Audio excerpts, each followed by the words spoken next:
ഡേയ്സിൽ ഞങ്ങൾക്ക് ക്ലാസ്സിൽ എക്സാം എടുക്കും. അത് പോയിൻ്റ് വൈസ് ആയിരിക്കും. ആ പോയിന്റിൽ എന്തെങ്കിലും ഞങ്ങൾക്ക് മാർക്ക് കുറവുണ്ടെന്നുണ്ടെങ്കിൽ അതിനെ റീവർക്ക് എന്ന് പറയും. അത് 1 വീക്കിനുള്ളിൽ ഞങ്ങൾ വന്നത് ക്ലിയർ ചെയ്യണം. പിന്നെ ഫസ്റ്റ് ഇയേഴ്സിൽ ഞങ്ങൾക്ക് സർജറീസ് ലൈവായിട്ട് കാണിച്ചു തരും. ഹാർട്ട് സർജറിയും ഇൻറ്റസ്റ്റൈൻ സർജറീസ് ഒക്കെ ഞങ്ങൾ കണ്ടിട്ടുണ്ട്, ഞങ്ങൾക്ക് കാണിച്ചു തരും. തേർഡ് ഇയറിൽ കഴിയുമ്പോൾ തേർഡ് ഇയർ മുതൽ ഞങ്ങൾക്ക് ഓരോ ഹോസ്പിറ്റൽസിലായിരിക്കും ക്ലാസ്.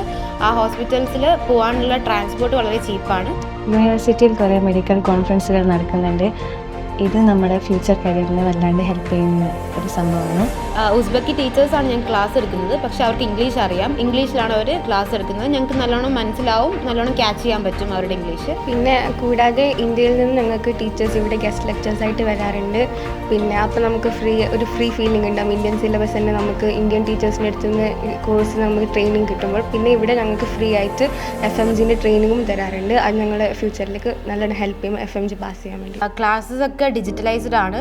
പ്രൊജക്ടറൊക്കെ ഉണ്ട്. അപ്പോൾ ഞങ്ങൾക്ക് ഓരോ പഠിപ്പിക്കുമ്പോൾ അത് നല്ലോണം മനസ്സിലാവുന്നുണ്ട്, പെട്ടെന്ന് ക്യാച്ചപ്പ് ചെയ്യാൻ പറ്റും.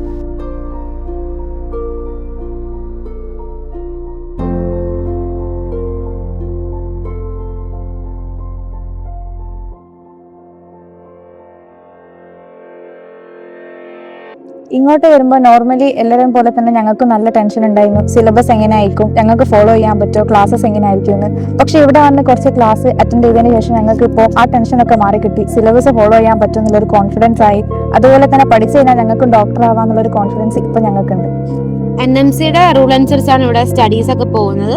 പിന്നെ 5 ഇയേഴ്സ് കോഴ്സാണ്, 1 ഇയർ ഹൗസ് സർജൻസി. ഇത് കഴിഞ്ഞിട്ട് നാട്ടിൽ ചെന്നിട്ട് FMG എക്സാം എഴുതാൻ പറ്റും.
ഇന്ന് രാത്രി ഇവിടെ മട്ടൻ ബിരിയാണിയാണ്, കേരള സ്റ്റൈല്. പിന്നെ നാളെ ഇന്ത്യൻ ഫുഡ്.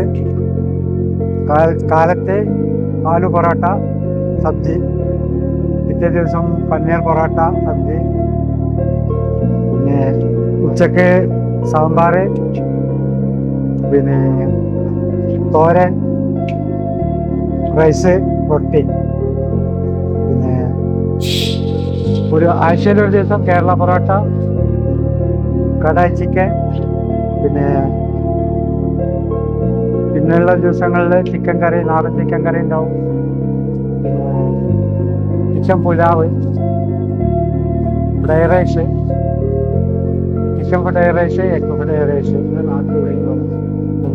ഞാൻ നാട്ടിൽ മലപ്പുറമാണ്. എൻ്റെ പ്രധാന ഭക്ഷണം കേരള സ്റ്റൈൽ ഭക്ഷണമാണ്. പിന്നെ ഇന്ത്യൻ ഫുഡ് ഫുള്ളായിട്ടുണ്ട് ഇവിടെ. നോർത്ത് ഇന്ത്യനും സൗത്ത് ഇന്ത്യനും എല്ലാ ഫുഡും ഇവിടെ കിട്ടും. എല്ലാ ഞായറാഴ്ചയും മട്ടൻ ബിരിയാണി.